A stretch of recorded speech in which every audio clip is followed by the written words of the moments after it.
Hello everyone. Today's topic is introduction of hysteresis motor. Before this lecture, we already see some motors such as capacitor start induction motor, capacitor start capacitor run motor, split phase induction motor, universal motor, AC series motor, repulsion motor. Now we in this video we will see hysteresis motor. Hysteresis motor name itself suggests that what is hysteresis we already seen. There is a losses occur in the stator core and rotor core, that is eddy current loss and hysteresis loss. Hysteresis loss, so on the basis of this loss the motor is known as hysteresis motor. A hysteresis motor is a synchronous motor. आता synchronous motor म्हणजे काय? ज्या synchronous motor म्हणजे ज्या मोटरचा rotor speed हा stator स्पीडच्या एवढा असतो, म्हणजे एन एस बरोबर एन आर, आणि ज्याची स्लिप 0 असते अशा मोटरला काय म्हणतात? सिंक्रोनस मोटर म्हणतात. आणि विथ युनिफॉर्म एअर गॅप, ज्याच्यामध्ये एअर गॅप युनिफॉर्म आहे आणि विदाउट डी सी एक्सायटेशन, पण त्याला एक्सायटेशन डी सी नाही आहे, ए सी एक्सायटेशन आहे. The hysteresis motor is well known as noiseless operation. आता याच्यामध्ये आवाज कमी येतो, त्याच्यामुळे नॉइसलेस ऑब्झर्वेशन साठी प्रसिद्ध आहे हिस्टेरेसिस मोटर. आता हिस्टेरेसिस मोटर का बरं नॉइस येत नाही?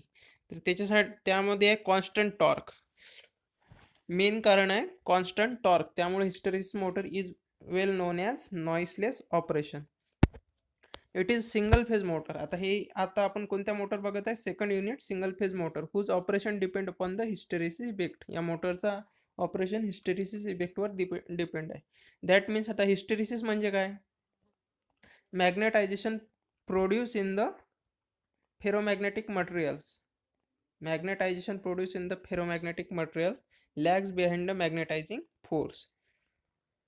फेरोमॅग्नेटिक मटेरियल म्हणजे असं material which get attracted by the magnet, त्याला म्हणतात फेरोमॅग्नेटिक मटेरियल. जसं आयरन आहे,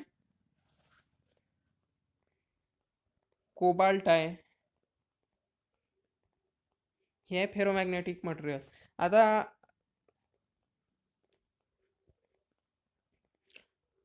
हिस्टेरेसिस इफेक्ट म्हणजे जेव्हा मेन फील्ड फ्लक्स आणि रोटर फ्लक्स, जो तुमचा स्टेटर फ्लक्स आहे आणि रोटर फ्लक्स आहे, यांच्यामध्ये जर एकमेकांच्या मध्ये जर रोटर फ्लक्स जर लॅग करत असेल स्टेटर फ्लक्सला बाय सम अँगल, तर तिथे ही हिस्टेरेसिस लॉस क्रिएट होतो. आणि हिस्टेरेसिस लॉस क्रिएट जर झाला, त्यामध्ये बघा, the torque in a hysteresis motor is produced due to hysteresis and eddy current induce in the rotor. आता रोटरमध्ये हिस्टेरेसिस आणि एडी करंट इंड्यूस होतो, त्याच्यामुळं तिथे टॉर्क प्रोड्यूस होते. आणि by the rotor by the action of rotating flux of the stator winding. बघा, इथे टॉर्कचं प्रोडक्शन कशामुळे आहे? तर हिस्टेरेसिस आणि एडी करंटमुळे आहे. दोन प्रकारचे लॉसेस असतात, एक हिस्टेरेसिस लॉस आणि एडी करंट लॉस. तर या दोघांमुळेच तिथे टॉर्क क्रिएट होतो आणि त्यामुळेच रोटर रोटेट होते.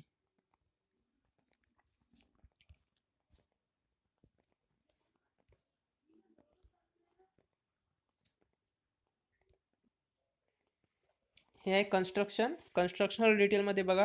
Hysteresis motor is constructed 5 main component. हे तर माहितीच आहे आपल्याला: stator, single phase stator winding, rotor, shaft आणि ऑक्झिलरी वाइंडिंग. आता जे स्टेटर आहे हे सर्व मोटरचं सिमिलर आहे. आता बाकीच्या मोटरमध्ये पण आपण स्टेटरचं कन्स्ट्रक्शन सिमिलर पाहिलं. मेन वाइंडिंग असते, ऑक्झिलरी वाइंडिंग असते. Main winding 90 degree phase shift असते. ऑक्झिलरी वाइंडिंग स्टार्टिंग पर्पजसाठी यूज केले जाते आणि 90 डिग्री फेज शिफ्ट क्रिएट करते, स्टार्टिंग टॉर्क प्रोव्हाइड करते. त्यानंतर एअर गॅप. फक्त ते इथं स्टेटर सेम आहे, डिफरन्स जो आहे तो रोटरचा आहे. रोटरचं जे मटेरियल आहे ते मटेरियल आणि रोटरमध्ये वाइंडिंग पण नाही आहे.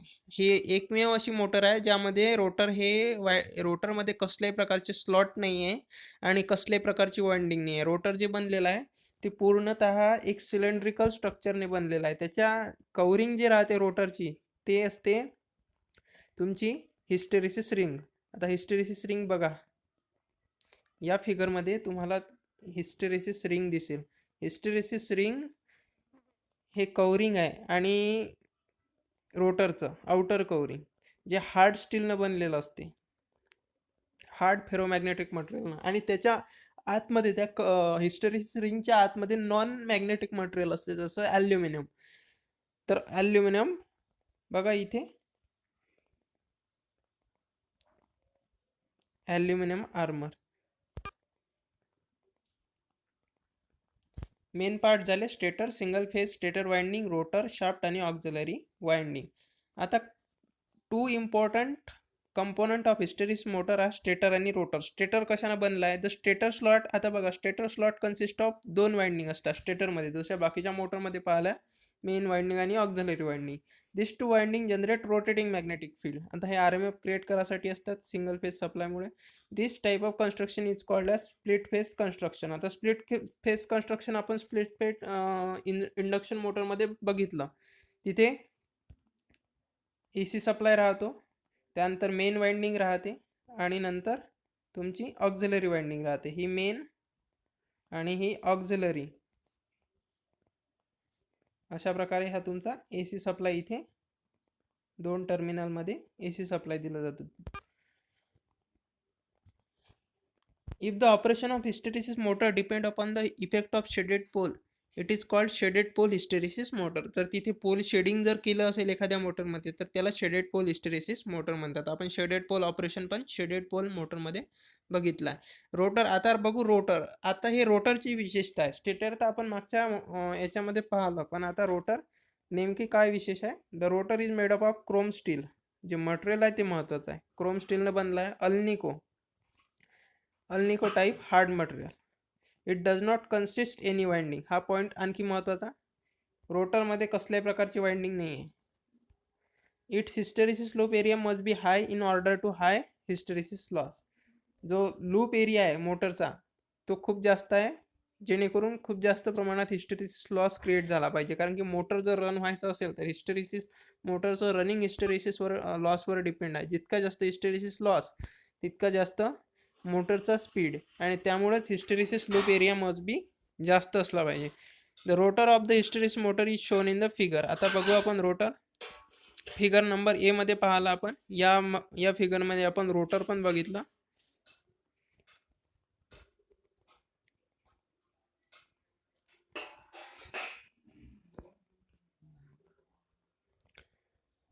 It consist of 2 or more rings at the outer side of cross bar. 2 किंवा 2 पेक्षा जास्त रिंग्स असतात outer side of cross bar. The rotor is made up of heat treatment of hard steel material. जे rotor जे आहे त्याचं material hard असते खूप. When a stator magnetic field cuts rotor. जेव्हा हे rotor stator magnetic field cut करेल. आता RMF कुठे तयार झालं? एअर गॅपमध्ये. Stator magnetic field. Torque produces due to hysteresis effect. मोटरमध्ये जो टॉर्क तयार होतो तो काय आहे? हिस्टेरिसिस इफेक्टमुळे तयार होतो आणि rotor start to rotate. The hysteresis ring made up of chrome, cobalt और अल्निको मटेरियल. जे हिस्टेरिसिस रिंग आहे ते कशामुळे बनलेली आहे? कोणत्या मटेरियलनं? क्रोम, कोबाल्ट और alnico. The resistivity of rotor material is kept high. Rotor मटेरियलची रेजिस्टिव्हिटी आपण हाय ठेवतो. का बरं? कारण की आपल्याला फक्त हिस्टेरिसिस लॉसेसचं काम आहे, एडी करंटचं काम नाही. तर एडी करंटला रिड्यूस करायचं असेल तर रेजिस्टिव्हिटी कशी असली पाहिजे? मटेरियलची खूप जास्त हाय असली पाहिजे. The output of the motor reduces, the thickness of the ring increases. जेवढी जास्त रिंगची थिकनेस तितक्यात कमी आउटपुट. हे आहे hysteresis loop required for the material. आता बघा, यामध्ये हिस्टेरिसिस एक्स ॲक्सिसवर तुमचा हिस्टेरिसिस घेतलेला आहे आणि इथे मॅग्नेटिक फील्ड घेतलेली आहे. BH curve. BH कर्व तुम्ही शिकले असालच ऑलरेडी.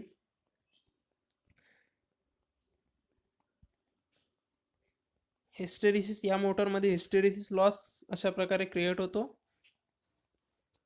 वर्किंग प्रिन्सिपल बघा, नेमकं कोणत्या प्रिन्सिपलवर वर्क करते? When hysteresis motor is started it behave as a single phase induction motor. स्टार्टिंगला या मोटरची एक विशेषता आहे, स्टार्टिंगला सिंगल फेज इंडक्शन मोटर म्हणून वर्क करते आणि जेव्हा रनिंग कंडिशन येते तेव्हा सिंक्रोनस मोटर बनते.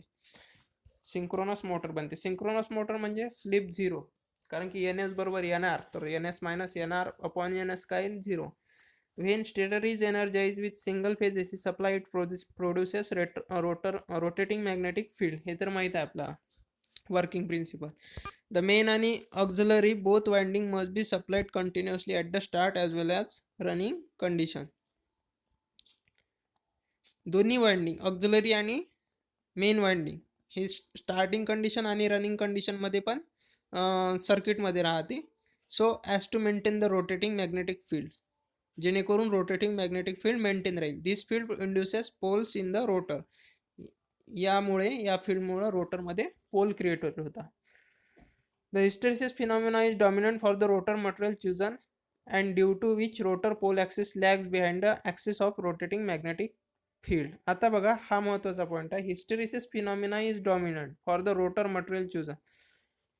जे आपण रोटरचं मटेरियल चूज केलं आहे, अल्निको आहे, क्रोम आहे, इत्यादी मटेरियल आहे, हे मटेरियलमुळं हिस्टेरिसिस फिनॉमिना हा प्रभावी ठरतो. आणि due to which rotor pole axis lags behind the axis of rotating magnetic field. रोटरचा जो पोल ॲक्सिस आहे तो मागं पडतो अँगलनं. आता हा नॉर्थ साऊथ हे रोटर आहे तुमचं, इथे नॉर्थ आणि ह्या साऊथ, हा लॅग करतो. ही नॉर्थ साऊथ पोलची ॲक्सिस आहे तुमची, lags behind the axis of rotating magnetic field.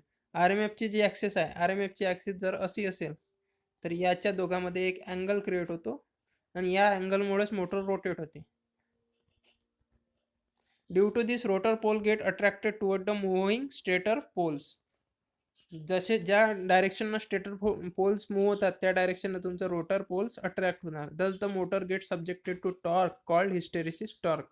जो टॉर्क क्रिएट होतो त्या टॉर्कला हिस्टेरिसिस टॉर्क म्हणतात. This torque is constant at all speed. सगळ्या स्पीडसाठी टॉर्क कॉन्स्टंट आहे. स्पीड किती व्हॅरी होऊ द्या, टॉर्क कॉन्स्टंट राहील.